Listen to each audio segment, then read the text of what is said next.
toplumu değişli. Onun feydi Türkmenistan'ın halkasına adı Melik Muhammedov Çapvari Atayev.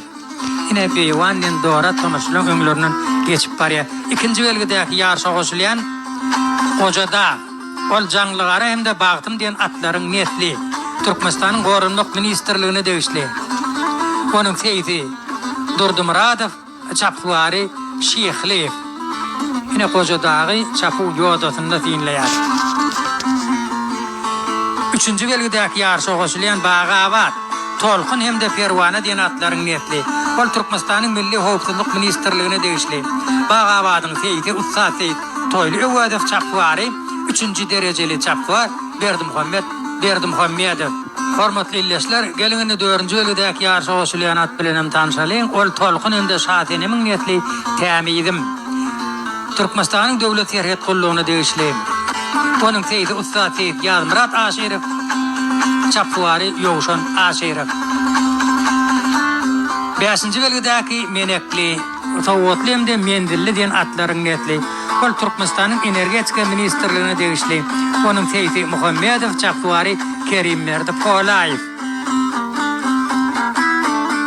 6. belgedeki Arkadiye ikinci ol canlıları hem de Qaraltın diyen atların niyetlinden ol Türkmen Aragatnaşık agentliğine değişli.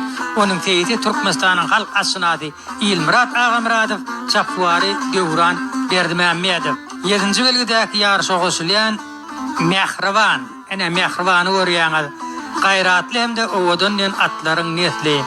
Ol Aşkva şehrinin berkararlık etraf hakimliğine değişli. Onun feydi Türkmenistan'ın at kadının asınadı Gayip Küçük olup Çapvari Dayanç Azadov. Yine de Mehrivan Maryar. 8. belgedeki Yağmur. Karlıvaç hem de Yediğinen atların niyetlinden ol Türkmenistan'ın Nevtkal toplumunun Türkmengal Devlet Kanserinin Beherden Açılık Hocalığını değişli. Onun feydi Beşim Muhammedov Çapvari 3. dereceli Çapvar Akbal Saparov.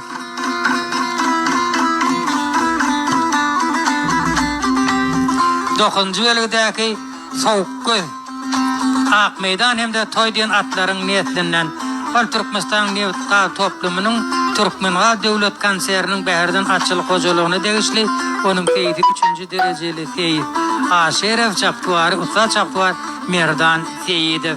10. belgedeki Erdemli Edep hem de Sayra diyen atların niyetli halkarı akaltaki atçılık spor toplumuna değişli. Onun feydi 3. dereceli feyid Esker Haderov Çapvari Oradgelliyev. 11. belgedeki yarışa koşulacak bereket hem de Leyli'nin niyetli Buysançlı. Halkarı akaltaki atçılık spor toplumuna değişli. Onun feydi Türkmenistan'ın halkasına adı Derya Saparov Çapvari Atayev. 12. belgedeki Gelecek Kurtatar hem de Farugullen atların niyetli. 12. belgedeki Gelecek Milli Atlı Sport Merkezine değişli. Onun feydi Bayram Aliyev Çapvari İta Bayramgelliyev. Yine diyorum çapsıkta beyazlaşacak atların tanığı. Yine sol tertip zaten ekranına dinleyen adına şeyle tertip koyunca da olur. Yine yarışı koşulurlar. 3 yaşarı saylamatlar. Kefitlenen mendili dinleşeme değerli şeyler uğur boyunca çapıp geçerler.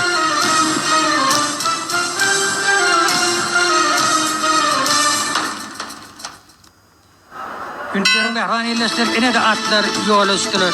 Yer vakal olanlar yol bolsun. Yine 1800 metrlik mendil saylama 3 yaşar atlar tarafından kültürlüğünü uğradı. Yine hazır yarışın önüne Arkadiye ikinci çekiyor. Yine elbette intek kasara kovaramay var. İkinci olumuna Bağavat var ya. Yine bu orunlarım yine de büyük kaymağıda mümkün. Yine 3. olumuna Yağmur'un özünün ayağırsını batındırmaya çalışıyor. Yine mehran illeşler, filleşime deyal atlar bir toplumrak yağdaydı dünyayla yönü şeyle de oldadır. Arkadiye ikinci yarışın önün çekmeni devam edip geliyor. Yine çapı ödüdünün içidinden temidimim. Ayağırsını tuğuluma kimler yalaktal, ayağırsı barğa batlanıyor. Yine görsümü deyal hadirim Arkadiye ikinci yarışın önün çekiyor. ikinci olumuna bağavat var yani. Ne atlar hazır şeylere tertipte yağarsın yönünü çekip baryalar. Elbette entet may var. Yine temidim meneklem yörlerinin ayağırışlarını bağıtlandırıp yüngdaki dörtlüğü düşmeye çalışıyorlar. Yine hazır itaati iti görüş bağavat bilen arkada ikincinin ağrıtına var ya. Yine görüşümüz yani hazır bağavat alken beni okturluyor. Yine ikinci olum arkada ikinci var ya. Yine yağmura büyüdünün ayağırışını bağıtlandırıp çapı büyüdünün orta grupunun ikinci oruna geçiyor. Olne çapı büyüdünün taş yüdünü alıp uğradı. Ne çapı büyüdünün iç yüdünü oldu.